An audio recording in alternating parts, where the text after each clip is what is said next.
We might think of it as a beacon to immigrants landing on America's shores. But the Statue of Liberty was originally conceived by a Frenchman to send a message to his own people. The idea was that by bringing attention to the United States' democratic achievement, it highlighted something that didn't exist in France. Édouard Laboulaye was a French college professor. He was a professor that specialized in American history. Who was fed up with the authoritarian rule of Emperor Napoleon III. And Napoleon was elected the president of the French Republic. So, was elected? Yes, and then after he was president for 3 years, he decided to get rid of the Republic and crowned himself emperor. Laboulaye hoped to promote liberty in France by sending a birthday present to America. In celebration of our centennial, France would send a likeness of the Roman goddess Liberty. The goddess of liberty was already built in many other statues and artwork of all kinds, including the Great Seal of the French Republic that Laboulaye loved. Laboulaye's gift would simultaneously celebrate American democracy and offer a veiled critique of a leader who had crowned himself.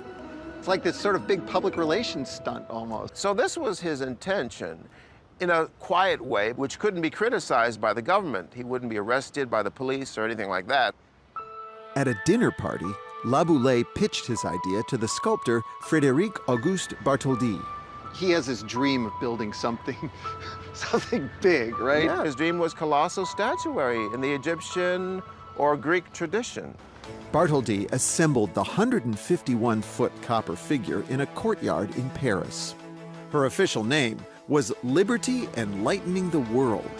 The statue caused quite a sensation in Paris. And I imagine. Many Parisians did not want to see her leave the country. Instead, Lady Liberty was disassembled, packed in 210 wooden crates, and shipped across the Atlantic to be reassembled on Bedloes Island in New York Harbor. Bartholdi unveiled the statue before a crowd of 1 million on October 28, 1886. The boats would have been all around here, right? Yes. And then was there like a drape that came down? And The statue's face was covered with a wonderful French flag. It fell down. Enormous celebration. Americans were amazed at this huge accomplishment.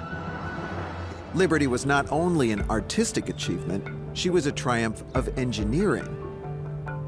She's held up by a wrought iron tower designed by a French bridge builder who would later become famous for another tower. Gustave Eiffel. He was a magician of iron. Most people don't realize that under her flowing skirts is one of the most innovative structures in New York City. Bartholdi covered Eiffel's frame with a statue rich in symbolism. She holds the Tablet of Law bearing the date of the Declaration of Independence in Roman numerals. At her feet lie the broken chains of tyranny. Her torch burns with the passion of enlightenment. Liberty is female. She is maternal. She is nurturing, but she has tremendous strength. She has that powerful arm holding up the beacon of light. So she is this wonderful mix of compassion with sheer power. All of this carefully crafted symbolism would assume new meaning in 1892 when neighboring Ellis Island opened its doors. We are now at the peak of the waves of immigrants, and she becomes this giantess of compassion that is welcoming them to their new home. America embraced this new symbolism for Lady Liberty, adding to her base a tiny plaque with a sonnet by the poet and activist Emma Lazarus. She'd been going to Castle Garden and helping Jewish refugees. And she saw the plight and the troubles that people encountered, and this distressed her terribly. So she saw the statue as a mother of exiles, of hope and dreams for immigrants. In every age, Lady Liberty has spoken to the human struggle for freedom in new ways.